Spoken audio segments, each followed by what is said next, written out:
With less than 36 hours until the start of the NHL free agency period begins, surprise, surprise, the Vegas Golden Knights are accused of pulling some shenanigans regarding the signing of Toronto Maple Leafs star Mitch Marner. So today we're asking the big question: what happens if the Vegas Golden Knights get accused of tampering? Hey everybody, welcome in to Clearing the Benches, your one-stop shop for hockey content. If you go ahead and hit your subscription button right now, you'll be sure to be in on all of our future videos. Well, yesterday morning, the news on the internet was that the Leafs and Vegas were in conversations that they were going to try to make a trade so that Vegas could get Marner's rights before free agency and they would have a chance to negotiate with him, exclusively. And then later it came out that Treliving declined to comment on anything going on between Vegas and Toronto.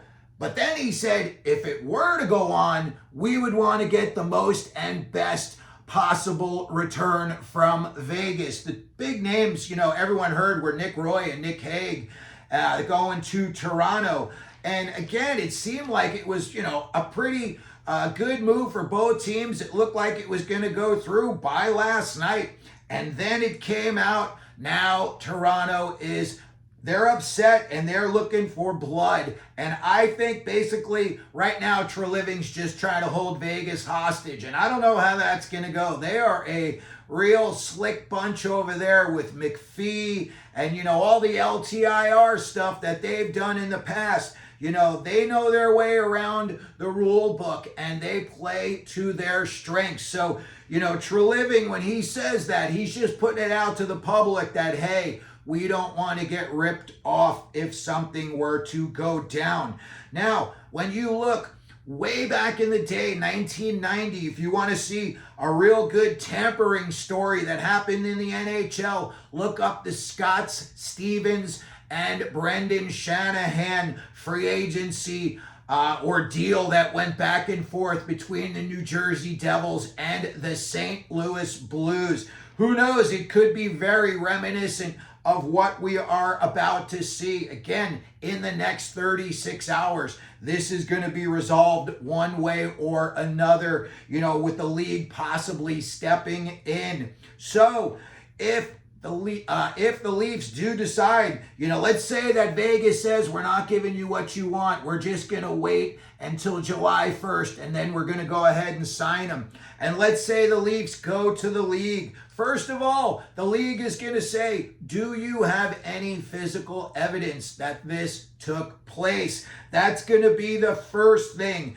And my thing would be, if there's no evidence, we'll listen to what you're saying just in case something down the road happens that falls in line with what you were telling us. So then maybe you could go back retroactively and you could do something to Vegas. I would say if the league says it is tampering, let's say that Marner signs a deal and then the league comes in and says it's tampering.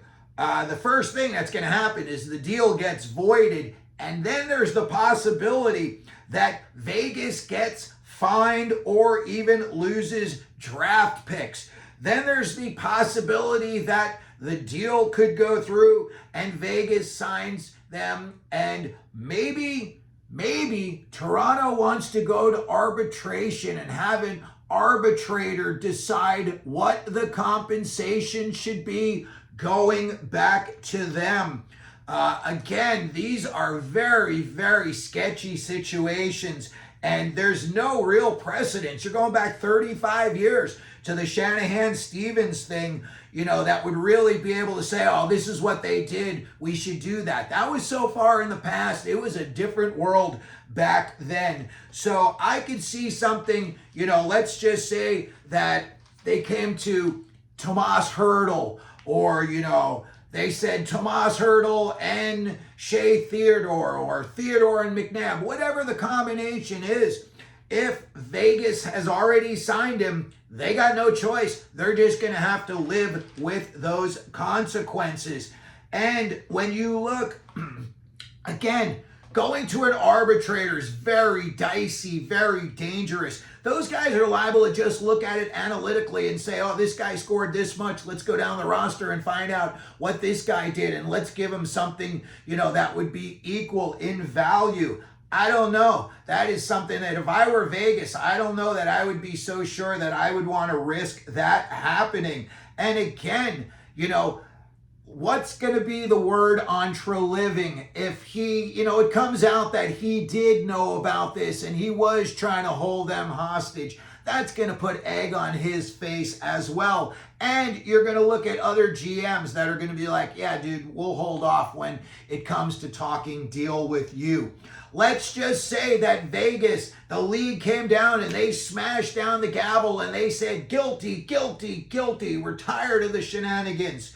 Here's what the fines could be. Vegas, the team, could get up to a $5 million fine.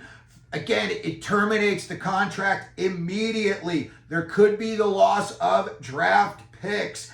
And there could also be draft picks awarded to the Maple Leafs. So even if nothing happens and they were to void this deal, maybe they're going to say, hey, for the inconvenience that Toronto had to go through with this, who knows? Maybe they say Vegas has to give them a future first rounder. And, that's supposed to be the slap on the wrist that keeps Vegas on the straight and narrow. So again, this story is big time on the internet right now. And I think it could come to an ugly conclusion.